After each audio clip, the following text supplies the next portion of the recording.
Alrighty. Make sure my mic and everything is working. Um,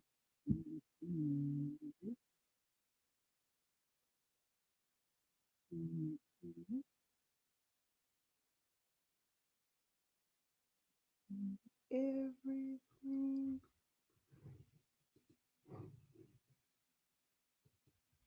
I'm ready.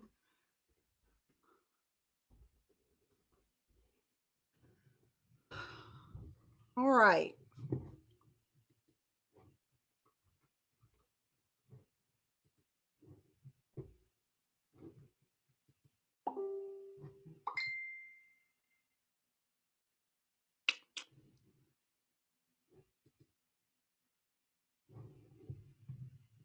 All right. So, hello, educators room, the educators room Facebook page. My name is Michelle Williams. Before we get started, definitely tell me in the comment section if you can hear me okay because I have my grandson over here. He's listening to my microphone. Definitely let me know if you can hear me in the comment section. If you can listen to my microphone. So today, what I am talking about is how to um, find that right platform to teach math that's going to basically give you access to your math instruction for all of your students. This is a new thing for us with this whole,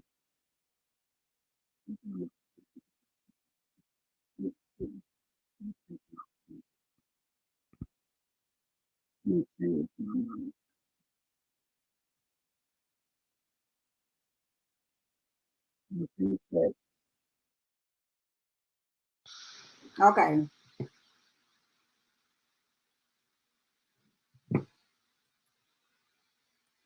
so can you hear me now?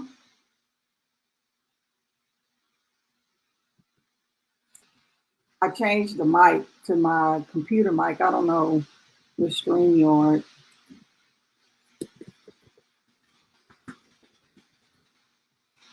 Okay, so what I'm on here today is talking about how you all can find that perfect platform that provides access to all of your students.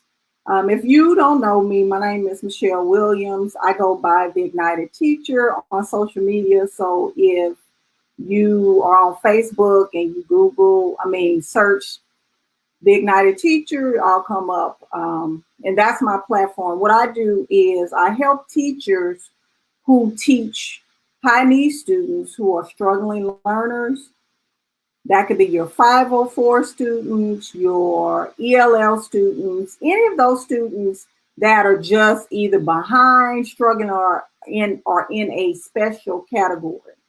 So that's what I do on my platform. So right now I am an Algebra 1 support teacher, AKA the intervention teacher for ninth grade students coming into high school. And what I do, I am their second math teacher. So I do a lot of different things that their teacher of record does not do to close the gaps. I generally teach through the vertical alignment so that those gaps can get closed. So that's what I've been working on. So since we've had this shift to all of this online learning, I had been doing a lot of Flip Classroom, Google Classroom, Nearpod, Flipgrid, all of those things in my classroom. So when we shifted, it wasn't a difficult shift for my students per se. They may have forgotten some things, but it wasn't really anything major. So what I'm going to do is share some of the platforms and go through my thinking as to why I choose these platforms. So let me just go ahead and lay the foundation when the demographic of students that I teach. So some of my students are special ed students. Several of them have behavior plans. I have one class of English language learners who I just got the second semester because in Texas, if you do not pass like Algebra 1A, you cannot go on in a sequence. So they'll put you in like strategic math. Let me turn my phone off because I forgot. And so that's who I teach. They're ninth graders. But before that, I was an elementary teacher. I've taught middle school and I've been an instructional coach as well. So I've done all those things. And people ask me, before you ask, why did I go back in the classroom? Because I didn't like it outside the classroom. People are always looking for you. And, you know, I like the classroom a lot better. I can work with students. And then my skill set was dull. So let me pull up my first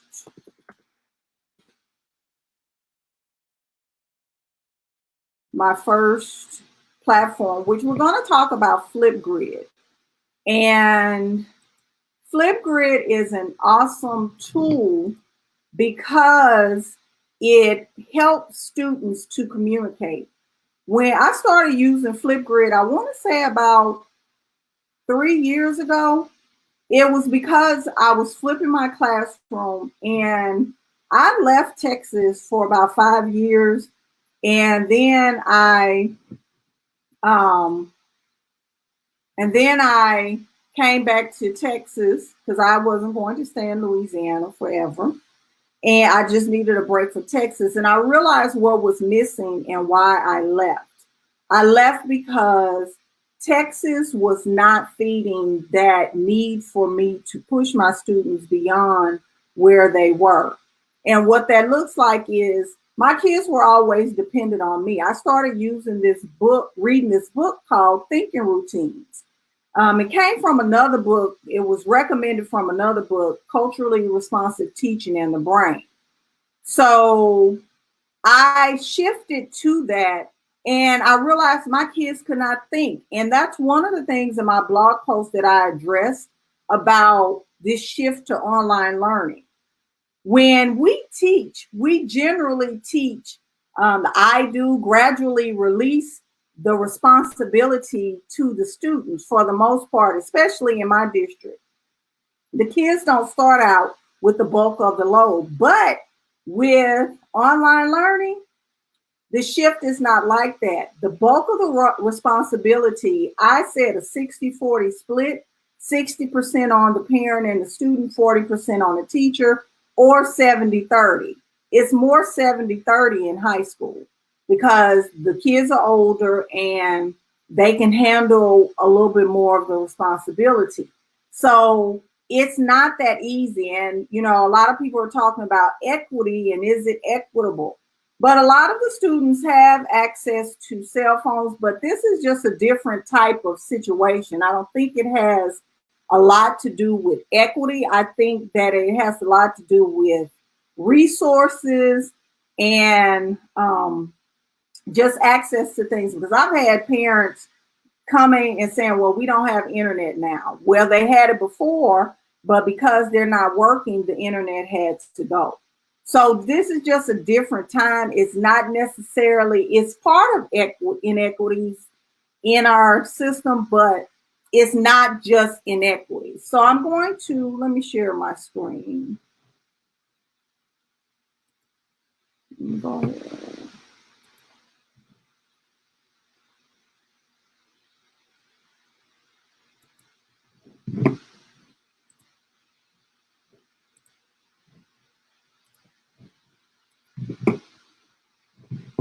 All right, so here's my Flipgrid. And these are all the things that I have done with Flipgrid. And as you can see, some of them go my school email, some of them are password protected. So let me see. This is one of my Flipgrid videos, and I'm see if I can find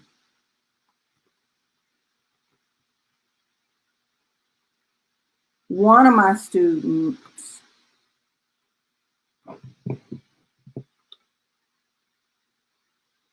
Let me see.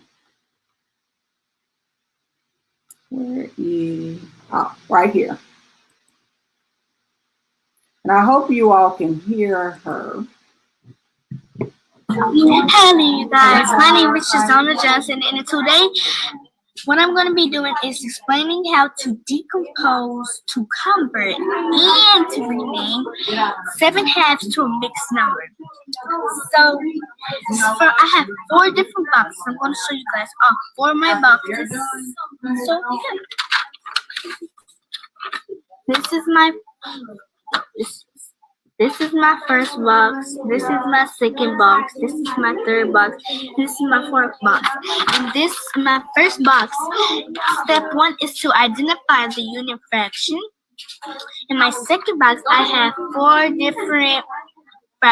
4 fraction rules that's going to explain 7 halves, and you have to create a model. So yeah. And so in my third box, I have renamed the improper fraction as a whole number and a fraction. So yeah, it's kind of cool. And in my fourth box, right here, I have 7 halves equals to 3 and a half. 3 and 1/2. So yeah.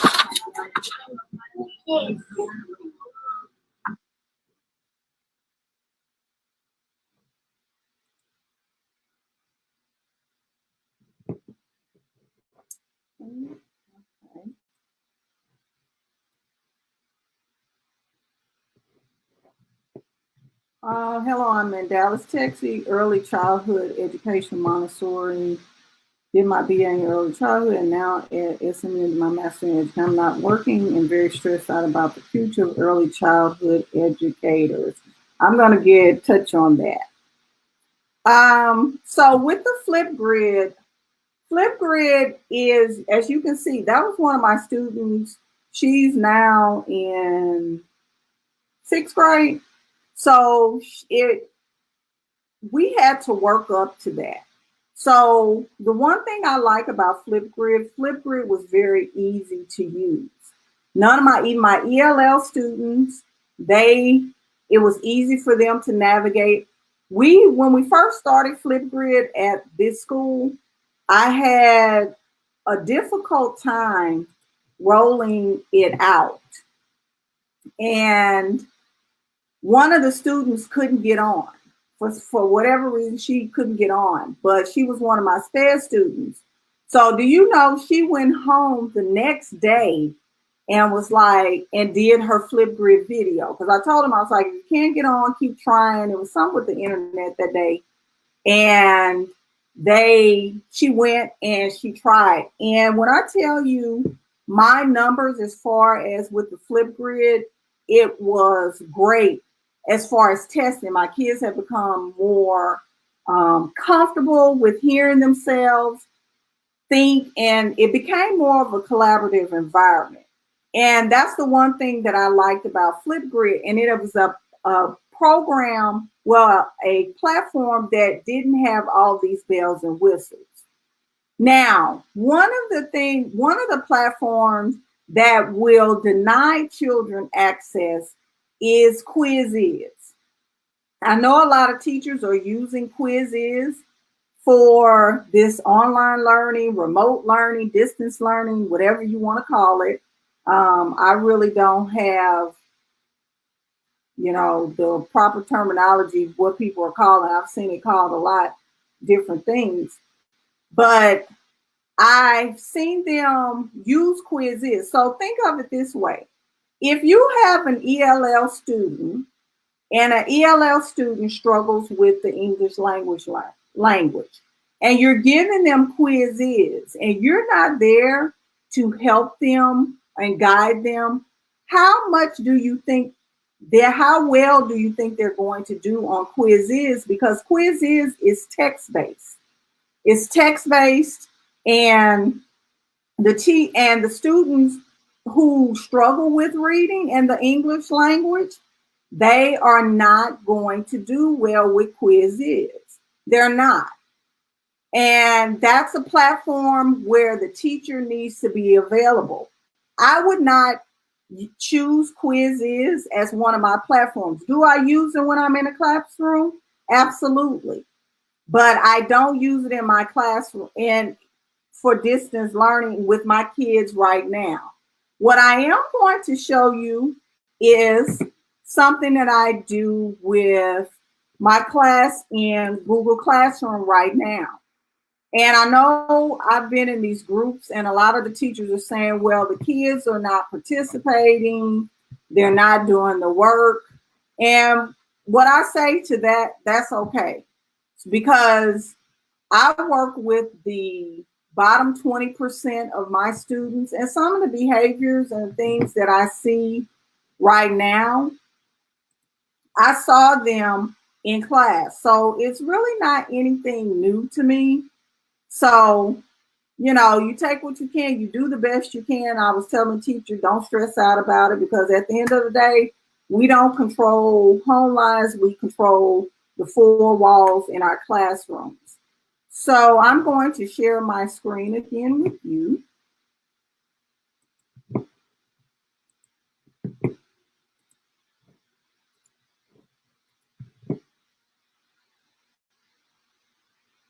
So these are my classes.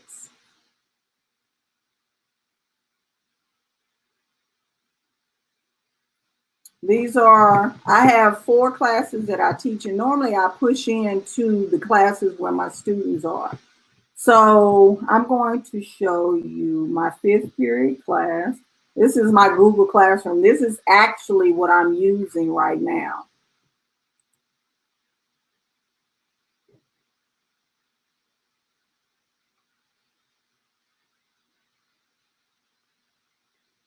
So the way that my Google Classroom is set up, it's set up to where the kids don't have to think about anything. In our district, the district has a platform that they use, but I don't really care for it. I think that Google Classroom is cut and dry. It takes out all of the guesses and questions about Google Classroom, and it's something that I actually have been using. This is my 5th year using Google Classroom. So inside my daily agenda, I'm just going to take, this was one for my daily agenda.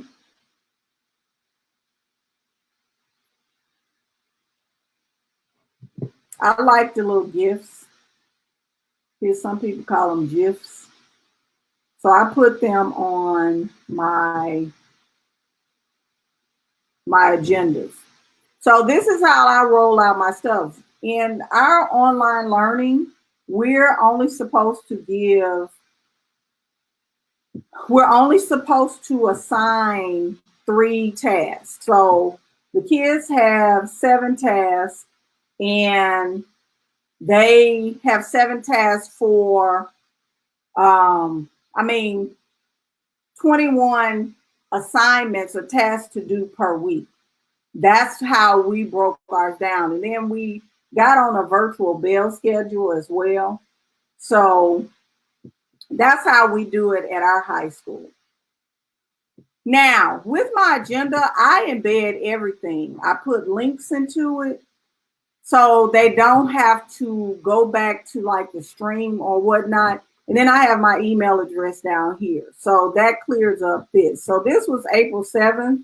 This week was a makeup week. Some of my parents were saying that they were struggling with, some of them had some issues, couldn't get it. And that's fine. So I was like, okay, we can do a makeup week. And if they did not get their assignments in, they could go ahead and turn them in late. So this is my Google form. When I tell you, I love Google Forms. I love them. So I created a Google form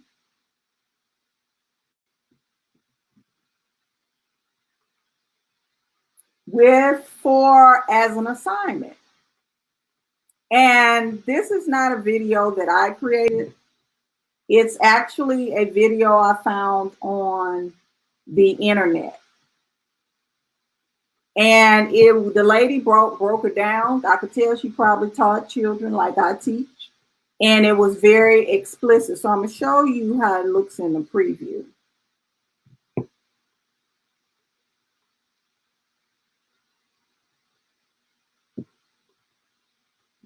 And these are questions that I created. So one teacher, I think in my virtual PLC, she was asking me, well, how, some of the kids don't have pencil or paper at home.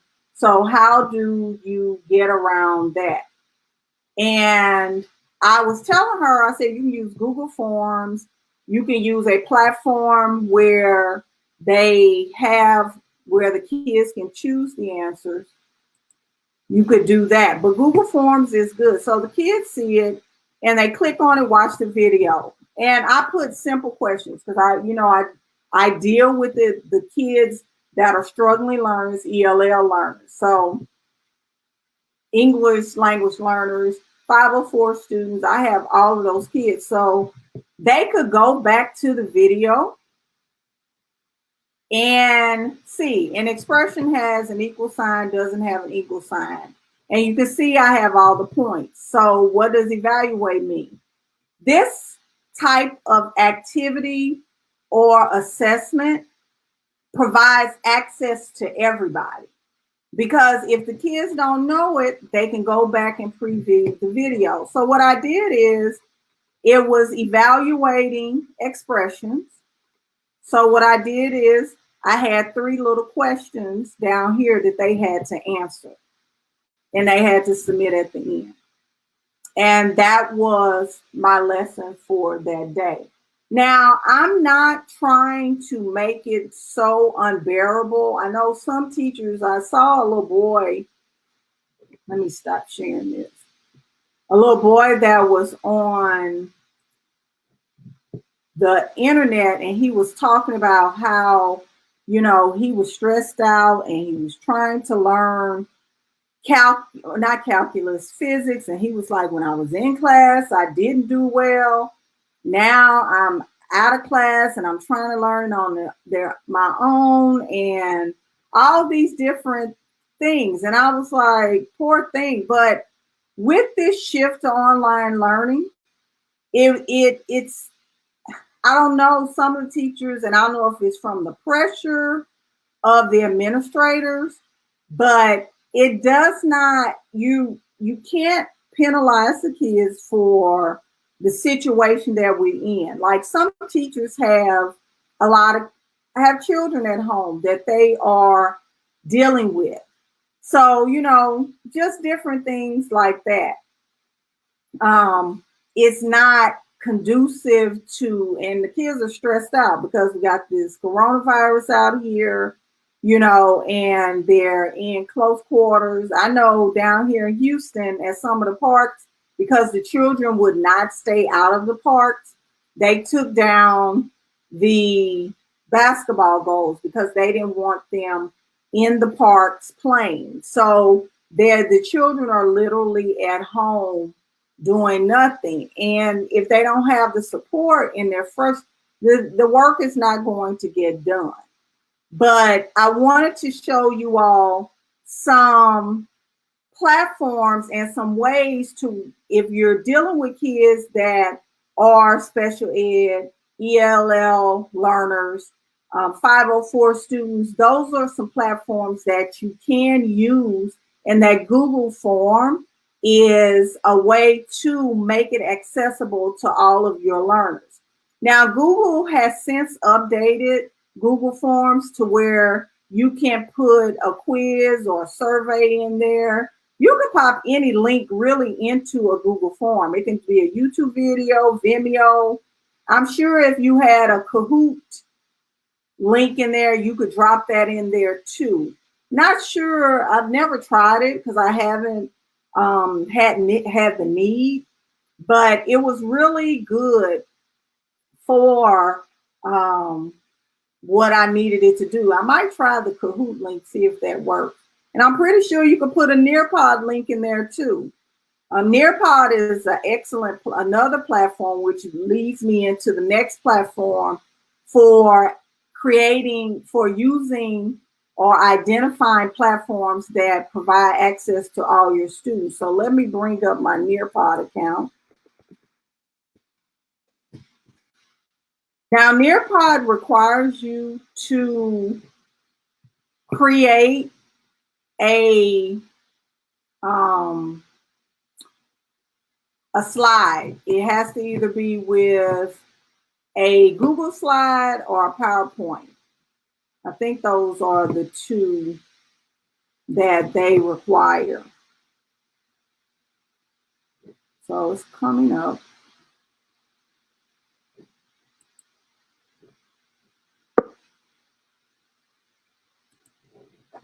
So let me share my screen again.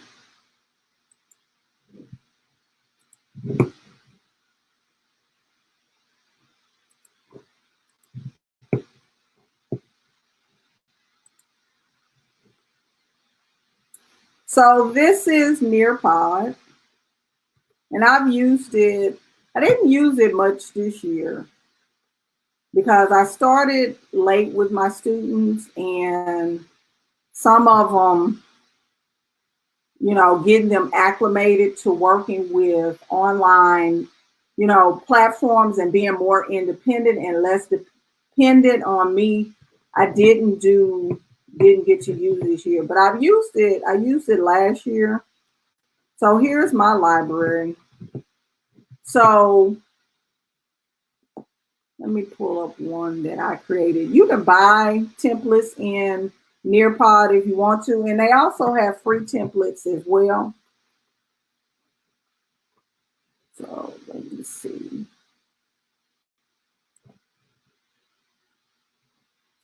You can look at the preview of it.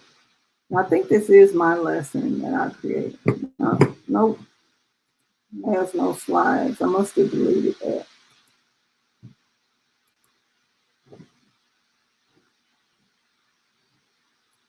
Let's see with this one.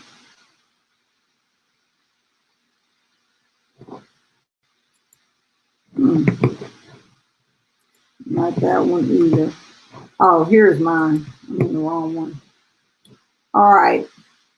So I'm going to take you to the preview.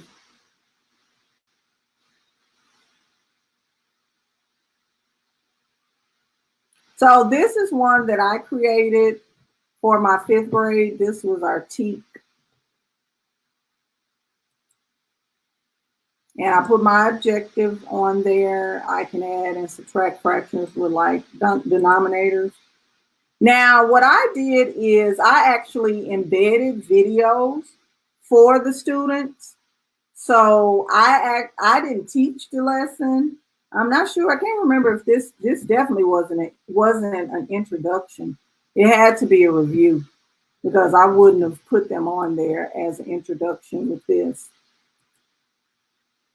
Then they had to click to open a web page to view the Learn Zillion video. And then there was the We Do, but in online learning, there would not be a We Do. The kids would actually, unless you're doing a live lesson, the kids would actually jump from to the open-ended questions and then work on their own. Let me see, the You Do. So this was my You Do. The plumber has 12 feet of pipe. He cuts it into pieces that are 3 feet, each 3 feet in length. What fraction of the pipe will represent one pipe? And I gave him a little hint. It said, think about your unit fractions. So this is Nearpod. This is another platform that you could use that provides access to all of your students. And just think about it. I know some teachers are like, well, They're not doing it. Even if the kids are not, let me stop sharing. Even if they aren't doing the lessons, you can think of this stuff as you're creating stuff that you can use for next school year if you're going to be in the same grade. Or you can say that you are creating and building a new skill set for wherever you're going to be at next year. So don't always look at it, oh, we're having to do this. You are either gaining a new skill set or building your toolbox for next school year. And that's really how I've been looking at it. There are some new things in Google, to be honest with you, that I probably wouldn't have used had we not been in this situation. So, I'm taking this opportunity because I have the time to sift through this stuff and see how can I use it and play around with it this right now, and then go full implementation depending on what next school year looks like. And that's just one of those things. So, yes, Wendy, that, kind of look at it as the glass is half empty. It's not all empty. We're stuck in the house, but it's not all bad. You can build your toolbox for next year and be rocking and rolling. So that's what I've been doing. Especially if you're not on my email list, Sam, some of you probably aren't, but I sent out an email and in the subject line it said you're rich. And we are. For platforms, any platform that you ever wanted to try, it is open free to teachers. When I say open, like Study Island costs an arm and a leg. And Study Island is open right now. So if there are some platforms that you really thought would help your students, now's the time to try them out to plead your case for next school year. Because I was reading an article from the LA Times. They're saying that all schools may not start up at the same time next year. Some schools may have to have a staggered start time. So we don't really know what next school year is going to bring. So you might want to just prepare. My mother always said it's better to have it and not need it than to need it and not have it. So if you're feeling like, okay, we're going to go back to school, things are going to go back to normal, that may not necessarily be the case for your state and your school district. Now, I work for the Houston Independent School District, and we are the largest school district in the state of Texas. So obviously we have different issues than other smaller districts do because it takes us a long time to get started up. HISD has 13,000 teachers.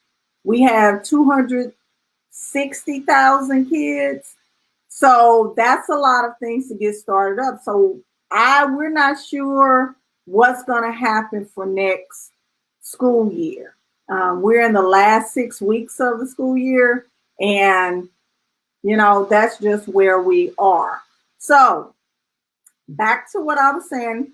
I showed you Google Forms, I showed you Nearpod, and I also showed you Flipgrid. Flipgrid is very good for math discussions. And if you are teaching online and your kids, if you have engagement, you need to keep that math discussion in. So I'm going to show you I'm pull up a template that I made for lesson planning. And I am hosting virtual math PLCs on Sunday nights with teachers who need support with online learning. It's free, and we talk about things that are relevant to math teachers. Math teachers don't always have the support that we need because there are a lot of components with teaching math. You have the fluency, then you have the conceptual, then you have the problem solving, then you're trying to bring all that together. And then a lot of these administrators want us to teach like ELA teachers, and it just does not work. So I'm going to show you, let me go get into my Google Drive, a template that I created for my math PLC.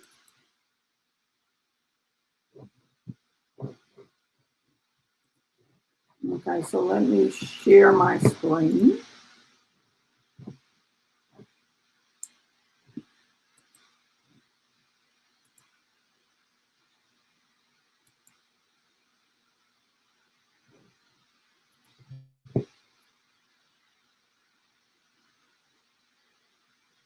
So this is, I call it a virtual math lesson map, because it's not something that is linear or follows a specific pattern. It's just kind of like putting things together that need to be put together in a virtual math lesson.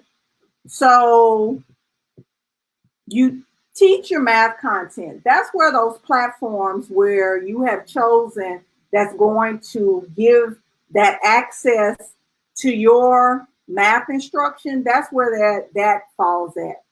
Then the practice new learning, that could be a Google form. Then the engagement could be Flipgrid. The math discussion can also be Flipgrid, because Flipgrid serves as an engagement tool as well as a math discussion tool. Then the last part, you have your mastery of content. You can put that in the form of Google Forms. You can use MobyMax, because what I do is I did expressions with the Google Forms, evaluating expressions, but I went back and in MobyMax assigned them a lesson to practice with evaluating expressions. So it doesn't have to be labor intensive. It can be something, just make sure you have these components. So in the blog post that I wrote this week, the 5 essential components of a virtual math lesson, I talked about how that we have that shift in learning.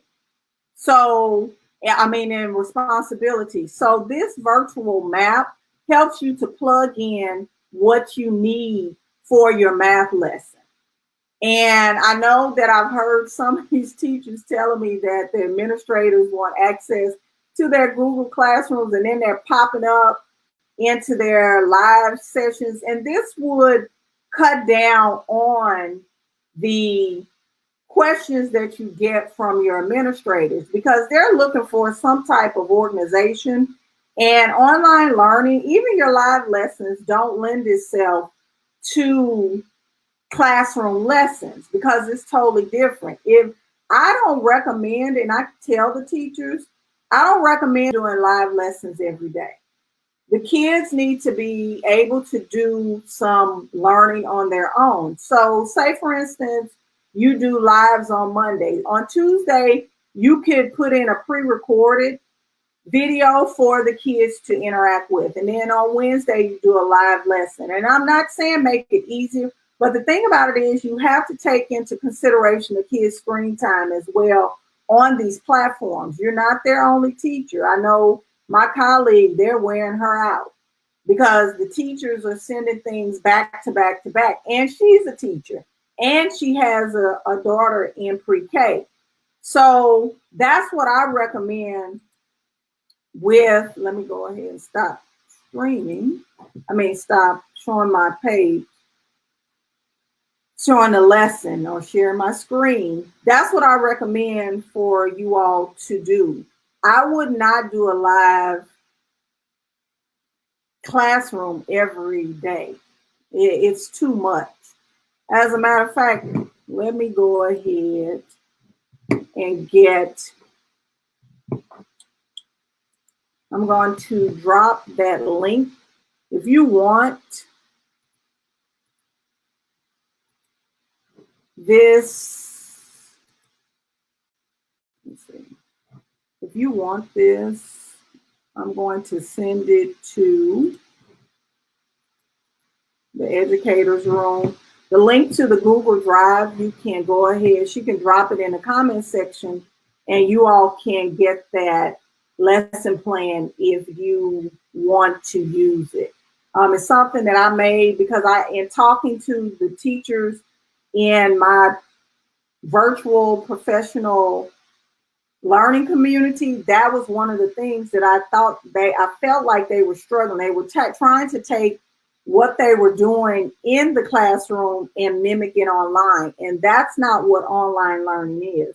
Online learning, like I said, is a 70-30 for high school, shift in responsibility, 30% on the teacher part, 70% on the student part. And then you have elementary is more like 60-40. It's definitely not 50-50. And a lot of those things that, teachers took care of, the parent now has to take care of them. They're definitely not used to that shift, because what did parents do when the kids got stuck? They was like, oh, I'm gonna tell you, teacher, you didn't understand. Well, now the parent's the teacher. So you have to basically synthesize the information and then give it to the parent, because the parent is now you. But sometimes, the parent can't get it to where they can explain it to the child. So it's a push and pull, and you have to have patience, because I'm telling you, I use talking points. And every Tuesday I send out a text message to my parents, letting them know that the children have new assignments or whatever I need. I'll send a link sometimes. I use Loom videos. Like if I need to explain something, I use a Loom video to get to explain to them. It's real quick. I'll send it out with my Tuesday text message. But I swear, when I did that the first time, I had to go to the grocery store, and a grocery run is not a grocery run anymore. It's not going around the corner, because I have Kroger around the corner for me. It takes longer because Kroger was out of pancake mix. So now I have to go to 2 different stores for what I need, because some of the stores don't have they're not restocked like they normally are. So I was all at the light, stopping to responding to parents, because that talking points was dinging, dinging, dinging, dinging. And it can get overwhelming at times. It really can. So I want you to give yourself a break. And in my PLC on Sunday nights, we talk about glows and grows. You have to give yourself a pat on the back for the things that you are doing well. If you didn't stress out today, you're doing well, because anxiety is high. A lot of teachers have anxiety issues. Some of my colleagues have anxiety issues. And this whole distance learning, and some of these administrators being micromanagers and not stepping back, and I'm not saying it's all of them, I said it's some of them, it's enough to push teachers over the edge, but don't let them push you over the edge. You do what's best for you and your students, and you do the best you can, because some of you all have small children. That is not my situation. My son is 26. I had my grandson for 2 weeks, so I understand how you all were feeling, but don't let them push you over the edge, because you're doing the best you can. You're working just like parents are. Everybody has had to pitch in. When they say we're in this together, that's true. For the first time, we are in this together, because we don't have really anybody to lean on. We're stuck in these houses, and you're having to do stuff like we have faculty meetings every other Friday. We have virtual math department meetings twice a week. So, the meetings still continue. And I heard some people, when Cornelius George was on, one lady was like, we're having PLC. For what? What are you going to do? It's crazy. It really is. So but don't let them push you over the edge. I'm wrapping this up. If you have any questions, or if you want access to anything, you want to join my virtual PLC on Sunday nights. We meet on Sunday nights at 7 o'clock. I don't know why I lost my train of thought. Yeah, so at 7 o'clock, and we just talk, and I provide information for the teachers on there, and they share out. And it's really to create a sense of normalcy and have somewhere to talk to people that understand. If you don't have that on your campus, I've worked at a rural school, and rural schools don't have access and as much collaboration that they need in certain areas. And also, I've worked at small schools. I worked at a small school for 2 years. I was the only math person, fifth grade math teacher. I didn't have anybody. I used to talk to my partner. She was ELA when I rolled out a lesson. So then I started to turn to people online because I've been teaching for so long. And some of the stuff is over the heads of my colleagues. So I met a great person. She lives in Michigan. I've never met her in real life. And she helped me when I was trying to implement the thinking routines, which really helped. Thinking routines is something that you might want to think about using. I have a blog post on thinking routines, but reach out, expand your professional learning network, and we're in this together. If you need me, you can email me at michelle@theignitedteacher.com, or if you're on Facebook, you can just like my page and leave and private message me. I do answer, or one of those outlets. So that is all that I have for you all today. Just hang in there. I'm in the struggle with you all because I'm still in the classroom. I know a lot of people who are not in the classroom, but don't let them stress you out. Do the best you can and pat yourself on the back every now and again. So you all have a great afternoon, and I guess I'll see you all if you're on the Ignited Teacher, and you can always meet me for Teaching Tip Tuesday. Have a great day.